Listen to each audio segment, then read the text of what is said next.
welcome back. If we're there we are. There we are. We made it. We made it, and we're joined by one of the members, one of the founding members, I guess, of the 3PA, Darren Dynamite Appleton. Well, I don't want to introduce you as that. I want to introduce you as the world champion, multiple time world champion, multiple discipline world champion.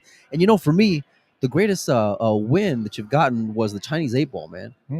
I'm glad you noticed that. Yeah, 2012, right? Yeah, not many people really realize that, but yeah, probably my greatest achievement. That's for sure. Toughest game. I mean, obviously, I've had some success, but yeah, to play an hybrid game, it's like a game what's crossed between snooker, English 8-ball, and 9-ball, and to play against all the three disciplined players from their disciplines: snooker, English 8-ball, and Chinese 8-ball. And American pool, and to snap it off was amazing, really. But I knew I had a chance because 8-ball's my strongest game, coming from English 8-ball. So obviously, once I changed my stroke, got that snooker style stroke sort of thing, and I got dialed in, then it just all clicked on that particular week. Would you be open to gambling anymore playing 8-ball? Well, if I had a on table, American pool table. On American pool table? Yeah. What, 8-ball? Yeah. Yeah, if it tightened the pockets up. I mean, 10 years ago, I said I'd play anybody in the world at 8-ball. On any table, but obviously now I'd want the pockets tight, probably 3.5 inch. Really? Playing 8-ball on a regular 9-ball table, yeah. Because I think the pockets, the reason why I don't like 8-ball on American table because the pockets are too big, so your patterns are not so important. Right. There's not less safety. You got a little bit more room to work with, that's for sure. Yeah. A little more. And I don't have the best break in the world, so I need to be involved in the game and use my skills, really, my tactical skills and my patterns. Well, you say years ago, but you're kind of having a resurgence of your career right now. Man. No, yeah, I mean, I definitely play now if the pockets are right. I mean, there was a little talk. I spoke to Amiga Mike about playing a big set at 8-ball in one of his money matches. What he does, I said I'd play Bergman if the conditions are right, or anyone really. I mean, Shane's tough to fade because of his break, even at 8-ball. You know what I mean? So. But yeah, if the conditions are right, I'll still play. He just muscles it so well. Yeah, but 8-ball's a bit different to 10-ball. You know what I mean? It's not. You don't have to have great control of the cue ball. I tell you what, 8-ball's about making a ball. 8-ball is my favorite game. And if the conditions are right, I play. Yeah, 8-ball's my favorite game, and I think that would be amazing to see you in a big 8-ball set. Yeah. Listen to the commentating. What patterns are you choosing? Which way are you going? I'd love to see that. What about you, Mike? Well, I mean, it's not that he's an accomplished player. It's that he's playing great now. Yeah. I mean, we just saw him go and play. You just had a big one in the World 10-ball against Jovan, who I guess kind of an unknown, but on this tour he's been doing really well. Great 10-ball break. I didn't get to see the match myself, but no, of course we saw you go and demolish Mika and come back in that 8-ball against Mika too, because you were down quite a bit and you ended up just stealing it at the end, man. But anyway, the reason why we brought you on was to go and talk about the new. I don't want to say venture, but the new the 3PA, and you want to go and describe that for people who mention it? Yeah, obviously it's Professional Pool Players Association. Not sure what to call it at first, but that's what it is right now. So that's what we'll keep it until someone tells us different. But yeah, I mean, the main reason is that I've been playing American pool now for 15 years, and nothing's changed. If anything, it's got worse regards the rules, regards formats, the prize money. So the problem is that there's no consistency between the tours, what's out there, or the promoters. So they're all sort of doing their own thing, but tinkering with the rules. We don't have practice tables at a lot of tournaments. The prize money breakdowns are either top heavy or too deep. And the 9-ball rules sometimes. I've never known a sport where we have to have a players' meeting before every tournament. Like a tournament, like the John Lehman, all these guys. Every tournament, we're having a players' meeting. I can't think of another sport where they have a players' meeting before the tournament starts, because everyone knows the rules, right? Yeah, it's like if I'm a golf player, if tennis, you're a professional player, football, we all know the rules before you start. So this is the problem, right? It's just a headache, you know what I mean? Like today, for example, we got the same people running the tournament, the World 10-ball, what run the Las Vegas Open, playing 10-ball, sanctioned by the WPA, but we're playing different rules to what we played in the Las Vegas Open, which is just crazy, you know what I mean? What was the difference? I mean, besides the format? Well, the rules is that if you make, in the Las Vegas Open, they use the WPA rules, but with some additional rules. So the rule was that if you make the 10-ball anytime during the rack, you win the game. And also, I think if you foul broke, for example, let's say you miscued on the break, you had the option. The incoming player's got the option to break or let the opponent break again. Where now, if the 10 ball goes in early, you respot it. So the 10 ball's got to be last. And if you foul on the break, let's say a miscue, or you don't make the 4-point rule, whatever it is, you can get ball in hand after the break. So that's WPA rules. So what are you guys looking to go and accomplish? I mean, I know it seems like everyone's kind of been in it for themselves over the last, let's say, 15 plus years when it comes to players, so there hasn't been any organization. And we had a lady on from the WPA who kind of just called you guys out point blank, saying the men just do whatever they want. They get told, where to be and how to be. And, you jump and you guys say how high. And that's been going on for probably 30 years, 20 years, whatever. I mean, since I've been playing, and in many ways it's got worse. Just really, it's like just small details. It's like now, the game's got easier now, right? And because it's got easier, and people have lost patience, they're having shorter races. All the tournaments making it shorter races. Shot clock 30 seconds, which is crazy. Well, what do you think about the race to 4? In the Predator it's series? Brutal, isn't it? It's just brutal. It's just torture for the players. 2 race to 4s and the spot shot. The problem with me with the spot shot is that there's too many of them. I think the spot shot should be a treat, like a dessert. But if you have too many of it, you get sick of it. So, for example, I was playing a shootout the other day, and there was about 7 tables on my side of the room, and I think 4 of those matches, 4 out of them 7 matches went to a shootout. And to me, nobody really seemed that bothered, like engaged in it. Maybe if it's on the TV table, or if it's just one shootout on that side of the room, then people will probably be more engaged. But when there's too many of them, for me, it gets a bit boring. So I like probably playing best of 3 sets, even if it's a race to 3, and if it goes hill in the final, a shorter set, race. Yeah, but you still. I'm surprised that you say that. Yeah, because if you play 2 race to 4s, that's a possibility of 14 racks, right? Right. But if you play best of 3 sets, race to 3, that's a possibility of 15 racks. So it's only 1 rack more. But if it goes hill, just play the shootout. If it's 2-2 in the final set, just go to a shootout. I think that's a better format. Because then you might only get maybe 20% of the matches go to a shootout, or 25%, and that's okay. I think. So, guys, we're here talking with Darren Appleton. We're talking about the new Professional Pool Players Association. So, Darren, it's not just you spearheading this. I think you're teamed up with Jeremy Jones and Jason Shaw and Dennis Grave. So, what was the impetus for you guys to all come together? Right. Yeah, I mean, me and Jeremy, we've been speaking for 2 or 3 years. Jeremy kept saying, let's get together, let's start a players association.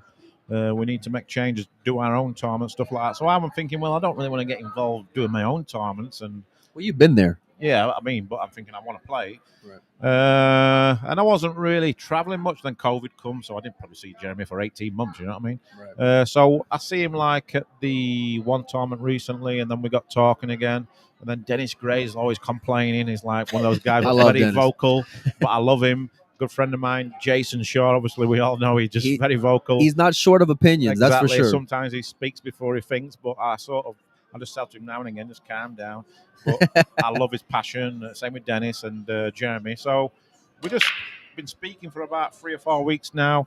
Dennis tried with the EPBF to get changes there. He showed me what he sent them, which was really nice and tidy. So I says, look, we need to do something now because obviously there might be a problem with Predator and Matchroom going forward. It seems like there's some friction there, Darren. And just from the outside looking in, I don't see Predator going and changing, from 10 ball over to 9 ball. Yep. And, Emily said, pretty candidly that, we have no desire and there's no, 9 ball is the way of the future. Yeah. I mean, obviously it's a tricky one now, isn't it? Because obviously they're promoting 9 ball only. So I would imagine they wanted the Predator CSI tour to play some 9 ball tournaments, but obviously they've started their stuff. That's 10 ball. I think there's a market for both. Predator's really probably at the moment very much in America, but I know they're going to expand to different countries eventually. So I don't see the problem, but obviously the problem we've got now, which is a good thing for the players, there's a lot more tournaments, a lot more money. These guys are putting a lot of money into it. It's amazing what they're doing, really. And obviously there's going to be some clashes. So if I said why now, like why whenever we have a full schedule, why do you guys decide to go and do this now? I think more so because the rules are still very inconsistent. There's a lot of inconsistency regarding everything, really. Format, prize money. the rules, the prize money is way too top heavy, or they're paying too deep, right? So Or the guys both. what finish in the last 16 or the last 32, they're still losing money. So unless you get finished in the top 8, you're making no money. Right. And now we've got what? Let's say myself, right? I know that I'm going to probably play about 25 major tournaments this year, right? Or 25 big tournaments on average, right? So my expenses are going to be around $40,000. So I think you're being light. yeah, but if I get to the final 16 of every one of those tournaments, that's not a bad going, really. I'll probably still be out of pocket. Right. And I don't think that's right when there's that much money out there. But, I mean, 60,000 to the win is great if you win it right, but 50,000 is a good first prize. And then this time, for example, it's 40,000 for second. Why not 30,000 for second? And then they've got the semi-finals, 20,000. Why not 10,000 or 12,500 for the semis? And give the guys who finish in the last 16, 32 at least their money back. You know what I mean? That's fair. So that's our goal, really. We don't want to work against anyone. We want to work with them, maybe educate them a little bit, because obviously, as players, we know the game inside out and Right. what we think can work. Find the balance between what's good for the fans and what's good for the players and the promoters. So we don't want to work against anyone. We just want to help them. And the good thing is that I spoke to Emily, I spoke to Karim, and people like that. I spoke to the WPA. How have they received you guys? And they're very happy about it. They want to listen to the players. So Didn't we so hear it's a that the other good day, Joey? Yeah, we did. I'm curious. You talked about that balance between the fans Yeah. and the promoters and the players. Yeah. And, a lot of times the players are going to want the longest races, the tightest pockets, so you can demonstrate your skill. But the fans, we got to do something to get the average pool player. Darren, you're an amazing pool player. If you walked into a pool hall, out on the West Coast tomorrow night, there might be 150 league players and they might not know who you are. And it's not because you're not fabulous. Yep. It's because we have a problem. We Yep. have a problem Big time. with getting you guys more exposure. And so how do you obviously Predator Yep. and CSI, they're doing the races to 4, they're doing the shootout to build that excitement, to get people excited about it. How are you going to manage that? Because you're going to have a room full of pool players saying we want races to 15 on 3.5-inch pockets. Yeah, I mean, there was some guys saying, "Oh, we need longer races last night." I said, "Look, it's not going to happen. We need to find the balance where the fans can stay engaged to it. The sponsors are happy, like the Predator, for example. They're bringing more viewers in, so that creates more money. So we get why they want the shootout and the shorter races, but just find a nice balance. And also, like you say about I can go in the pool room, be 150 people in there, maybe only 10 of them know me. So that's another thing we want to do in the future. We want to do more charity work. We want to go to these schools, these hospitals. We want to build a budget so that we can help other promoters. So let's say if we do really well, we can maybe create some of our own tournaments, or we can even help other tournaments what need help. For example, there might be a 10,000 added tournament in Texas and they want some of our players to come. We can add another 10,000. You know what I mean? That's probably like the long-term goal, is to help the whole community. But we really want to focus on building a brand, right? Getting the game more structure, more consistency, and also doing a lot more for the juniors, especially. So it's like here, for example, there should be like 10 or 20 of us before this tournament, spending a lot of time with the juniors and inviting them to come and watch us play and all that stuff. There's a lot we can do as players, and also I want the players to also do their end of the bargain, where be a little bit more professional, maybe treat the referees a bit better. I've been guilty of that. The dress code, I think we should be walking around in these type of events where there's a lot of fans around, there's a lot of sponsors, all the booze are here. We should be a bit more professional the way we dress at these tournaments, because everyone's got a little bit lazy, so they're walking around in their sneakers and their joggers. So I think we need to do our part as well, but also we just want to help the game and build our brand and just have a voice, really. Our main key is just have a voice and then see where it goes. Well, you've been one of the few players to work on your brand over the years. You've been able to go and evolve, whether it's your YouTube channel or if you're on, I don't know if you're on TikTok or not, because I know I'm not on that platform. I'm on it, yeah. But it's how important is it for you guys to go and build up your own brands when it comes to things like this, things like interviews, things like going and representing yourself, shaking hands, taking pictures, signing autographs, all that stuff? How important is that to go and grow the sport? Oh, it's massive. And I think that's another thing what we want to do eventually. We want to educate some of the players to be more active on social media in a good way, and build It their own seems like brand. some of them just want to they go through that formality. I placed third in the Euro Tour, and then thanks Predator, and that's it. When you're a young kid, right? When you're young, let's say 20 to 30, you don't care about all that because you know you're probably going to win tournaments. Like if you're like one of the top players, all you're thinking about is winning that $50,000. So, but they've got to think of the long term. They've got to think about their own future and building their own brand. So the more followers you've got, the more fans you've got, the more longevity you've got in the game. The more marketable you are. Even if you're not doing well as a player, right? So it's like Jeanette Lee, for example. She's the perfect example of how to brand yourself. Oh, for She's sure. never been the greatest player. She was one of the top players back in the day, but she built herself to something very special, and then she took advantage of that by cutting down on playing tournaments and cashing in on what she created herself. So every penny she made, she worked very hard for it. Alison Fisher does a really good job of that also, and so does Kelly. And that's what it's all about. I think Albin does pretty decent with it. Jason's a little bit more like, he's more out there, but he's a very active guy, you know what I mean? He's doing a lot on social media. Now you've got people like myself, Neil's fine. And it's not hard, really. It's just time consuming. And the problem is that a lot of pool players, they're very lazy. Yeah. Well, I tell you, you really hit the nail on the head with Jeanette Lee. Every time I talk to somebody who doesn't play pool about playing pool, they're like, "Oh, do you know the Black Widow?" You know, I've traveled around the world, and whenever I get in a taxi, and obviously you get talking to people who don't even know anything about pool, and I say I'm a billiard player. Oh, really? So the first name they come out with is the Black Widow. She's the most famous pool player in the world by a mile. And then obviously on the male side, you've got Efren, let's say in Asia. Right. In America, you've got Johnny and Earl Strickland on the male side. But, I mean, the two people that really come to mind when I get in any cab in America, it's the Black Widow or Alison Fisher. Yeah.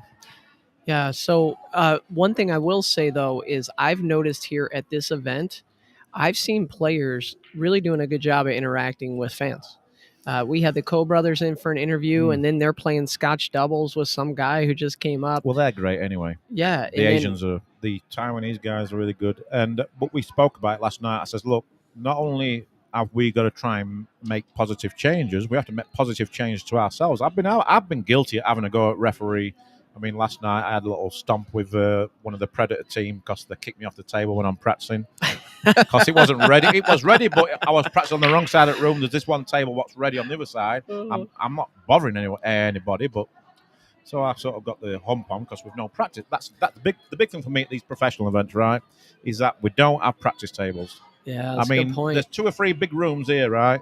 There should be 12, 14 practice tables for 128 players. Only if pros. You've got the room for it, you know what I mean? No, but I like the idea of, like, last night I came down here like 10 o'clock, man, and there was everybody was on the right side because they were still working on the left side. Yeah. But you can see the fans that were still hanging out and about, wanting to go and watch the guys warm up, you know, and they're all switching off racks. Oh, no, I'm not saying don't have fans. I'm saying only the pros can practice on those tables. Yeah, exactly. We should have our own private room like all other sports. I mean, at any other sport, you get to warm up before you play. We're here, we get, 2 racks? And yesterday, for example, on the right-hand side of the room, there's like 50 players on 7 tables. I mean, that's just not for me, you know what I mean? Yeah. Playing one shot every 10 minutes. Yeah. So there's a lot of things we need to improve. If we've got the room and the capability, we should have more practice tables because then you see better standard of play.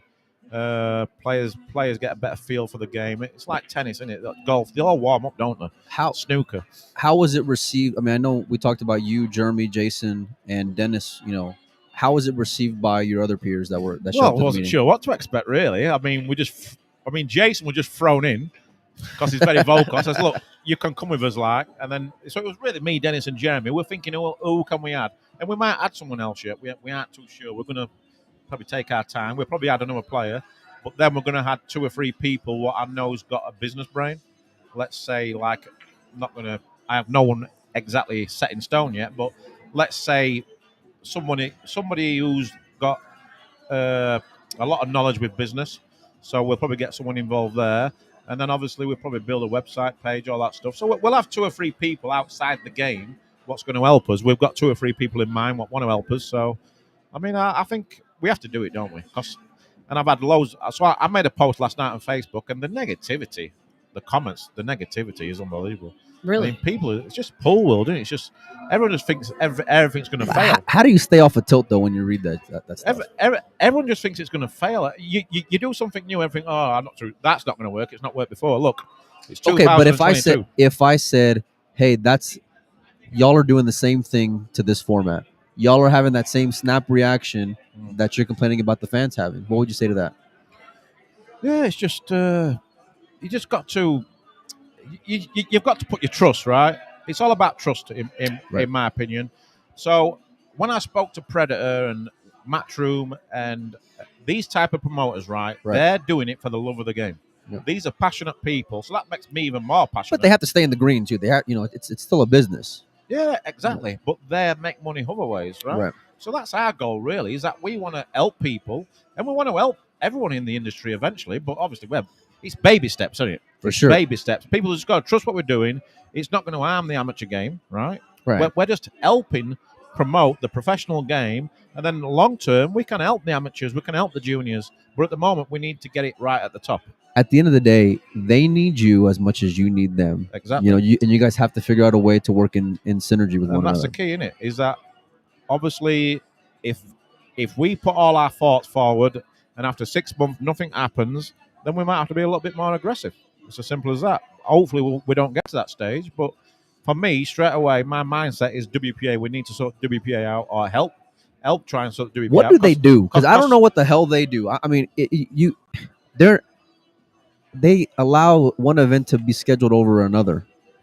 I've never seen the the WPA go and do much of anything. And it really pains me because Ian Anderson, the president, is a really nice guy. But when it comes to the actual game, he doesn't know a lot about it. He's got a snooker background, right? So I think he's a little bit intimidated by some of the promoters. So when they're saying, I want this date, and they block like a bunch of dates, then the other promoter comes along saying, we need that date. We can't do it on any other date because you've got to make dates with the venues, right? It's not easy to make dates. There's a lot of moving parts. Convention centers or whatever. Right. So I think he said, well, you're going to have to clash it then, right? Where he should be putting his foot down saying, no, they booked it first. You have to find another way or not have the tournament. That's the way it should be. But he's saying, well, yeah, you're going to have to clash the tournament, blah, blah, blah. So what happens? The WPA get 5% from, let's say, this tournament, the World Championship, and they get 5% from the US Open. So if you think about it, 5% of 300,000, it's not a bad chunk of change, right? But for doing what, for all you're doing is sanctioning their event, so it becomes an official tournament, let's say. But what's an official tournament? But end of the day, they do carry some weight because they're part of the IOC, right. Obviously, we're members of the WPA. But another thing, we don't get no newsletters. Panozzo said it right. Like they have a place in the sport, but they don't do a good job of, I guess, doing their job, at least in my opinion. Yeah, I mean, I had a little meeting with the vice. I don't know if it's like the vice secretary, Sean, and we'll be having another meeting again. But the good thing is that they're changing the election this year, so I believe that Ian Anderson's not going to be in power. So as much as I like Ian, it's better for the game. And I think your guy Shane Tyre is it? Shane Tyre from the BCA. I believe that is going to be the president. So I think it's great for us. I think that's great news going forward. I think he'll be a lot more active. I think he'll be more fair. And I think he'll communicate with us, the Players Association, very well. So I'm really looking forward to the relationship and getting involved with these meetings. I've already said that I'll be a players rep for the WPA. So I think that's going to work. So I think everything is going to be great going forward.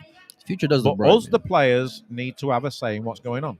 Like we can't keep them guinea pigs, right?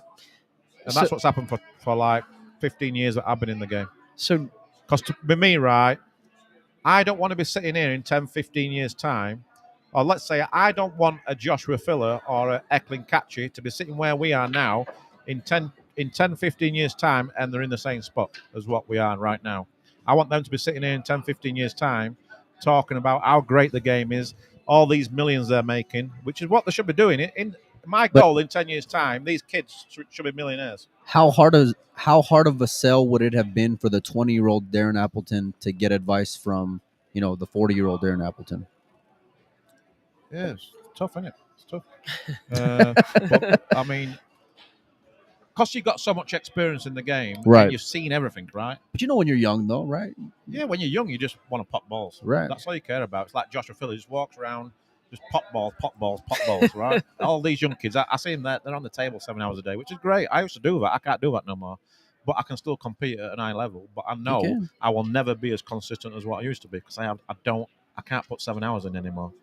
But for me, it's not about that. I just want to be involved in the game, but I want to see the guys in 10 years' time be millionaires and get out the game what I should have got out the game, So and Darren, what Ralph Suke should have got out the game. so if that's going to happen in 10 years from now, what are the keys to executing on this? What are the keys to success at this point? Well, the WPA need to be stronger, and they need to, and then obviously, So the WPA has got to get their house in order because you've got to start at the top, and they're the main people, right? So if they do their job right, then let's say Predator or the Derby City or Matchroom or Pat Fleming with his International Open, the EPBF with the Euro Tour, they'll do a better job.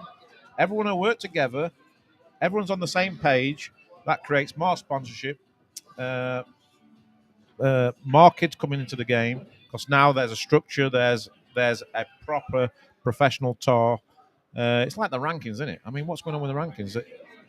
The Which Matchroom one? calling there the world rankings, and Yeah. you got the UPA world rankings. So And then you got a Predator Series rankings. now you got the Predator Series rankings. So then you that got needs Fargo to be Raid. sorted out really a little bit. I sort of get with the Predator rankings, but there needs to be more strength in the WPA rankings if they're sticking around, right? So some might say that you're a glutton for punishment taking on this assignment, Maybe, right? And you're going to be in a room full of pool players who typically can complain. I play pool myself. Shocking. Yeah. So what is the strategy to get feedback but not get overwhelmed, to where people just want to walk out of the room because people are complaining so much? Last night was a little bit like that because there was a lot of questions going back and forth. We were going to try and cover a few little topics where we can get a vote, but it just was never going to work. So we said, look, so we just openly had an open discussion, really. And then at the end of it, we said, look, I'm going to get 30, 50 players together, and you guys are going to get questionnaires with the certain topics, what we want to get changed straight away, and just say yes or no. So, like, for example, do we want to break in the box? Prize money breakdown, 9 ball. Do we want to play the 1 ball on the spot, 9 ball on the spot? So just get the short-term things, what we think need fixing, and then go from there. Because if we're playing 9 ball, we should have one set of rules. Playing 10 ball should be one set of rules. And the rack, we need to sort the rack out because what's happening now in the game, I don't know if you've noticed, right? But when you watch 9 ball now at the Matchroom events, the 9 ball's going to the short rail every time, right? Or it's going near the pocket, and the same with 10 ball. So now the layouts are a lot easier, and nobody's missing the money ball anymore. Nobody's missing the 9 ball or 10 ball because it's not on its spot.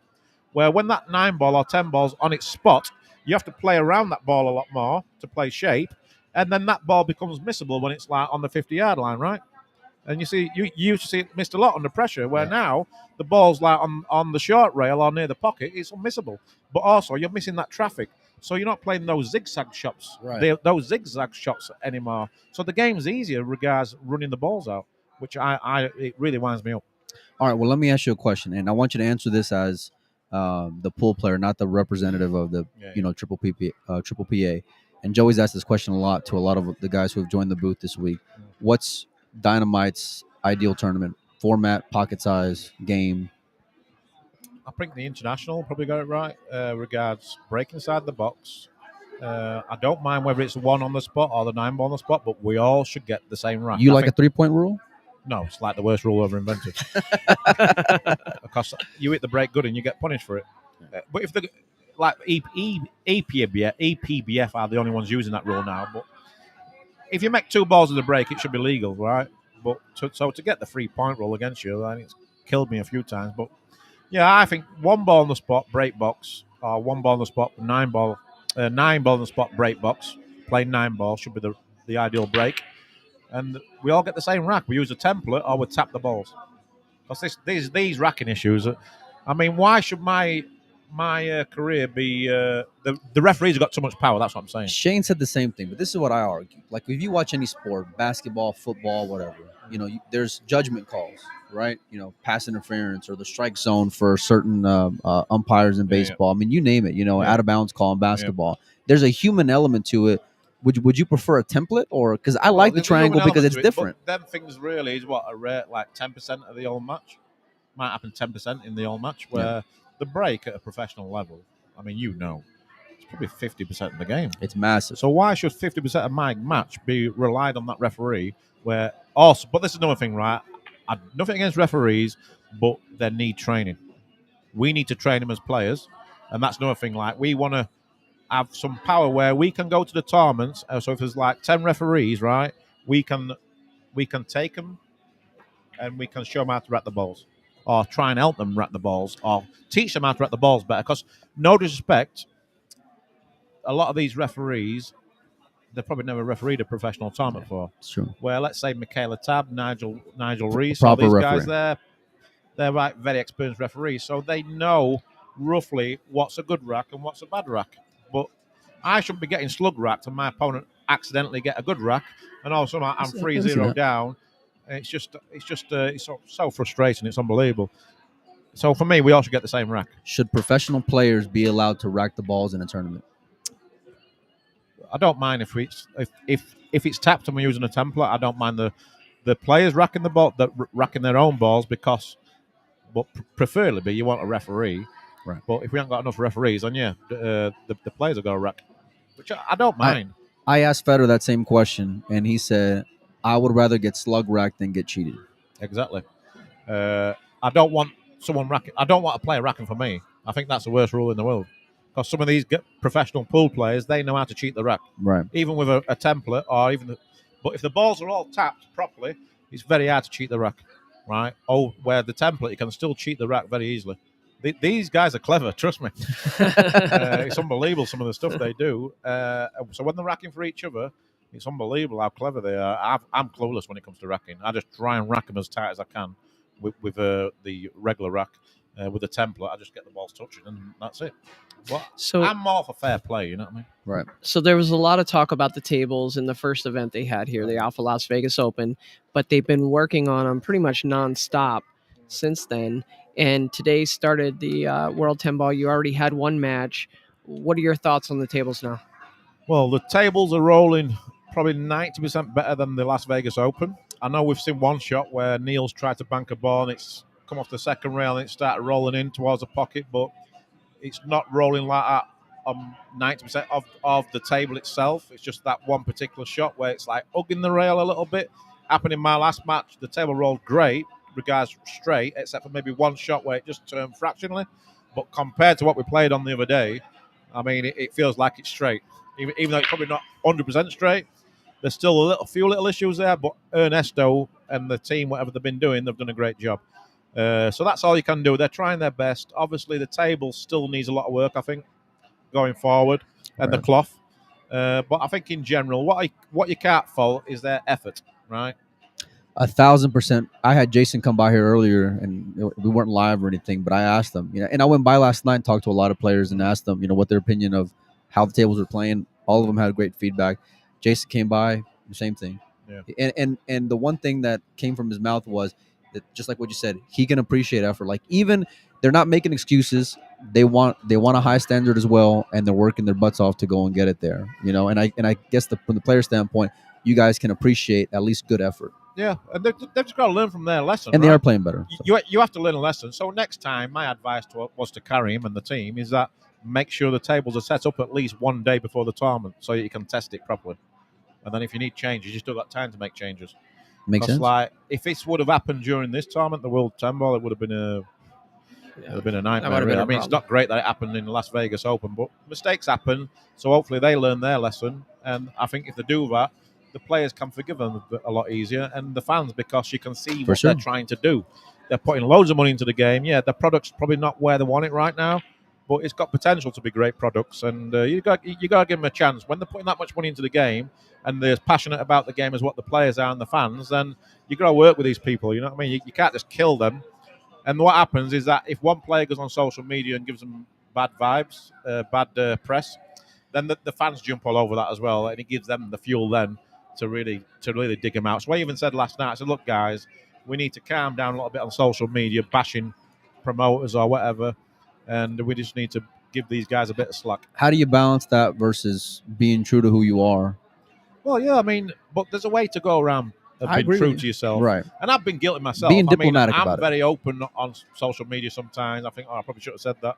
So I think we all need to learn that, look, if these guys are doing great for the game, they're trying their best. I mean, Karim, he was running around like a headless chicken for 2 days. He was devastated about it. So, as bad as what we feel, obviously it hurts them long term more than us, right? Right. The players. It's just one tournament for us. We can get over it very quickly.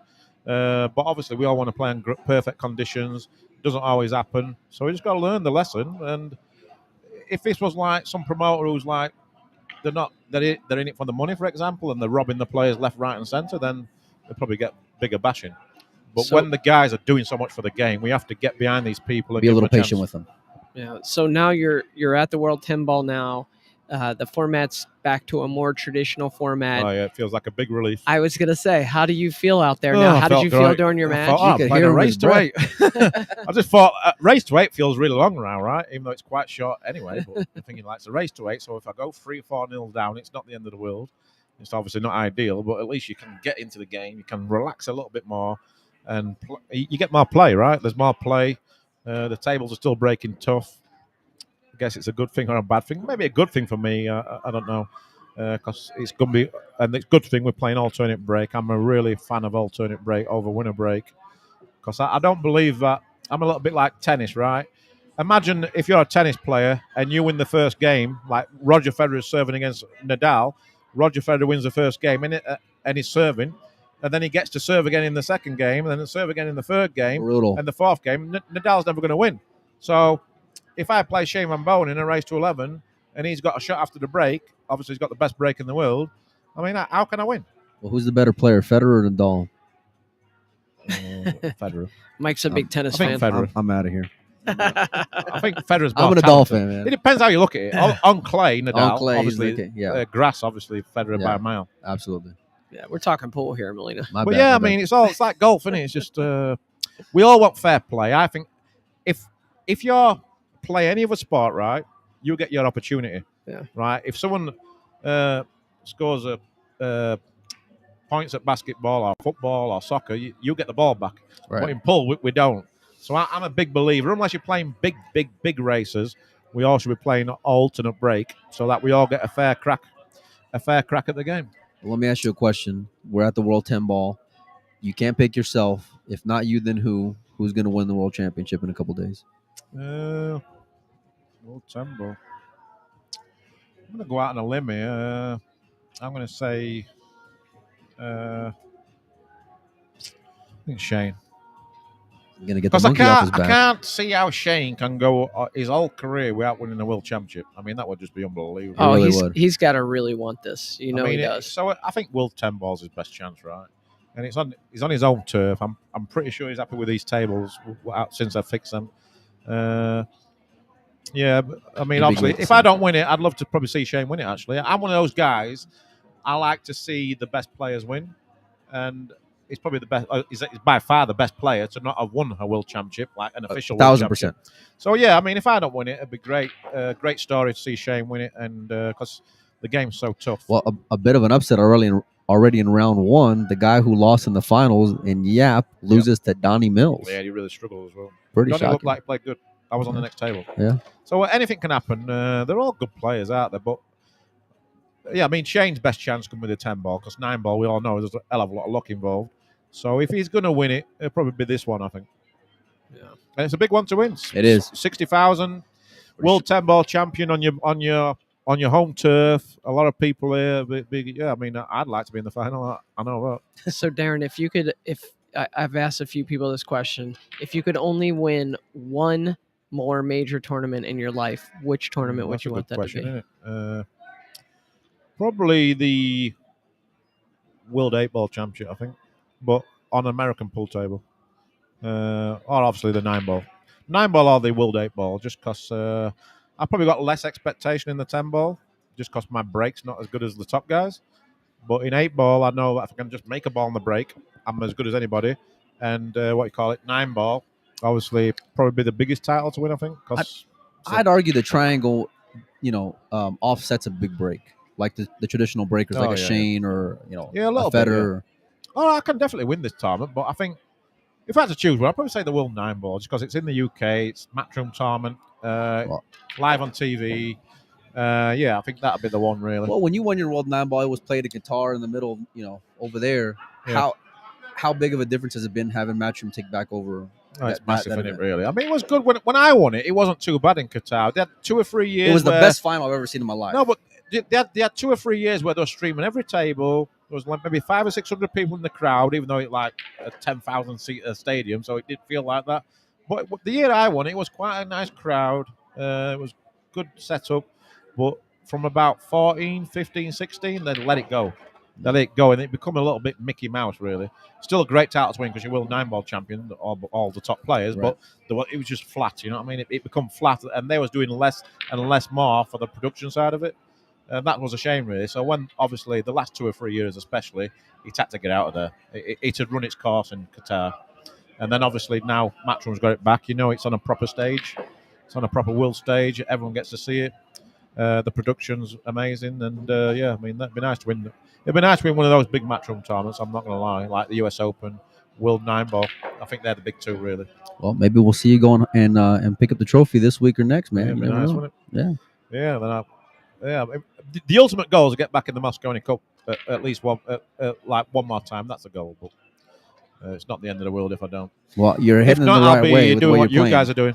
Yeah, I was going to ask you about the Moscone. It's back in Las Vegas this year. Yeah. Do you think that's going to help the Americans, kind of give them a little boost? Yeah, I think when you look at the last 2 years, I think the COVID year was like a non-event for me because the Americans looked like they hadn't played pool for 6 months.